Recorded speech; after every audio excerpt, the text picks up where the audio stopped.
नमस्कार विद्यार्थी मित्रों, मी Harshvardhan sir, director of Navami academy Nanded. Navami academy या यूट्यूब चॅनलमध्ये आपल्या सर्वांचं पोलीस भरती करणाऱ्या विद्यार्थ्यांचं, स्पर्धा परीक्षा करणाऱ्या विद्यार्थ्यांचं हार्दिक स्वागत करतो. पहा, आपल्यासमोर अंतर वेगवेळ याचा रेल्वेवर पडलेला एक क्वेश्चन आहे बरं का. या क्वेश्चन भंडारा पोलीस भरती 2021 मध्ये पडलेला आहे. काय म्हणतोय, मुंबईहून नागपूरला जाणाऱ्या 2 गाड्यांपैकी ताशी 60 किलोमीटर वेगाने जाणारी पहिली गाडी सकाळी 7:30 वाजता सुटली. त्यानंतर त्याच दिवशी त्याच मार्गाने दुसरी गाडी ताशी 75 किलोमीटर वेगाने सकाळी 8:30 वाजता सुटली. तर त्या गाड्या एकमेकीस किती वाजता भेटतील? पहिला पर्याय दुपारी 12 वाजता, दुसरा दुपारी 12:30 वाजता, तिसरा पर्याय दुपारी 1:30 वाजता आणि चौथा पर्याय 11:30 वाजता.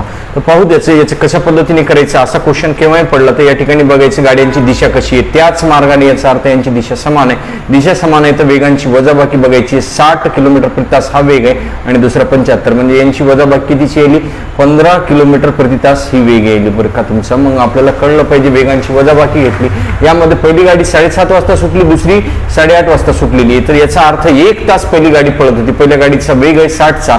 याचा सरळ अर्थ आहे की 60 किलोमीटर ती गाडी गेली. म्हणजेच आपल्याला काय करायचं, 60 किलोमीटर अंतर जे आहे ते 15च्या वेगानं पार करायचं. म्हणजे दुसरी गाडी 15च्या वेगानं जाऊन तिला ना भेटणार. तर म्हणजेच 15 चोक 60. याचा अर्थ ह्या गाड्या 4 तासानंतर भेटणार आहे. मग 4 तासानंतर भेटणार तर भेटण्याची प्रत्यक्ष वेळ काढायची. तर एवढंच बघायचं, भेटायला दुसरी गाडी जाते तर दुसऱ्या गाडीचा वेळ किती वाजता निघालाय? 8:30 वाजता. याच्यानंतर 4 तासानं या गाड्या भेटणार आहेत. मग 4 तासांनी या गाड्या भेटणार, म्हणजे 8 आणि 4 12. याचा अर्थ 12:30 दुपारी या गाड्या एकमेकास भेटतील. म्हणजेच आपला पर्याय 2 क्रमांकचा योग्य आहे. हा जर व्हिडिओ तुम्हाला आवडला असेल तर नक्की लाईक करा. त्याच्यानंतर चॅनल सोबत आमच्या सातत्याने राहण्यासाठी सबस्क्राईब करा. नवीन व्हिडिओ पडलेले पाहण्यासाठी, लगेच तुम्हाला नोटिफिकेशन होण्यासाठी याचं बेल आयकॉन दाबायला विसरू नका. जय हिंद, जय महाराष्ट्र.